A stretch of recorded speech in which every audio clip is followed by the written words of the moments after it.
Ang kagamitan ng templo. Ika-4 na kabanata. Nagpagawa rin si Solomon ng tansong altar na 30 talampakan ng haba, 30 talampakan ng lapad, at 15 talampakan ang taas. Nagpagawa rin siya ng malaking lalagyan ng tubig na parang kawa na tinatawag na dagat. Ang lalim nito ay 7.5 talampakan. Ang luwang ay 15 talampakan. At ang sukat sa paligid ay 45 talampakan. Napapalibutan ito ng 2 hanay ng palamuting hugis toro sa ilalim ng bibig nito. Ang mga palamuti ay kasama na ng gawin ito. Nakapatong ang sisidlan sa likod ng 12 tansong toro na magkakatalikod. Ang 3 toro ay nakaharap sa gawing hilaga. Ang 3 ay sa kanluran. Ang 3 ay sa timog.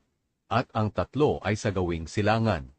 Ang kapal ng sisidlan ay mga 3 pulgada, at ang ilalim nito ay parang bibig ng tasa na nakakurba palabas katulad ng namumukadkad na bulaklak ng liryo, at maaari itong malagyan ng 17,500 galong tubig. Nagpagawa rin siya ng 10 palanggana para paghugasan ng mga kagamitan sa mga handog na sinusunog. Inilagay ang 5 sa gawing timog at ang 5 ay sa gawing hilaga. Pero ang tubig sa lalagyan na tinatawag na dagat ay ginagamit ng mga pari na panghugas. Nagpagawa rin siya ng 10 lalagyan ng ilaw na ginto, ayon sa plano, at inilagay sa templo. 5 sa gawing hilaga, at 5 sa gawing timog. Nagpagawa siya ng 10 mesa, at inilagay sa templo.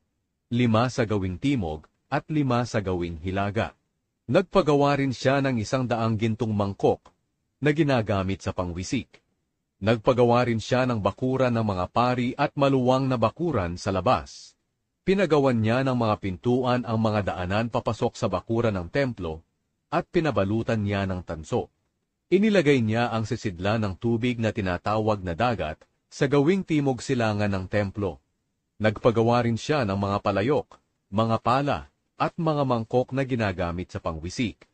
Natapos ni Huram ang lahat ng ipinagawa sa kanya ni Solomon para sa templo ng Diyos. Ito ang kanyang mga ginawa: ang 2 haligi, ang 2 parang mangkok na ulo ng mga haligi, ang 2 magkadugtong na mga kadenang palamuti sa ulo ng mga haligi, ang 400 palamuti na ang hugis ay parang prutas na pomegranata. Nakakabit ang 2 hilera nito sa bawat magkadugtong na mga kadenang nakapaikot sa ulo ng mga haligi, ang mga kariton at mga planggana, ang lalagyan ng tubig na tinatawag na dagat, at ang 12 tansong toro sa ilalim nito, ang mga palayok, mga pala, malalaking tinidor para sa karne, at ang iba pang kagamitan.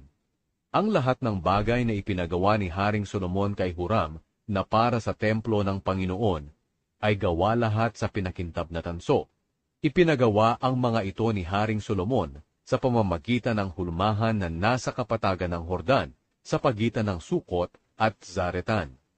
Napakaraming tanso na ginamit ni Solomon, kaya hindi na kayang alamin ang eksaktong timbang nito.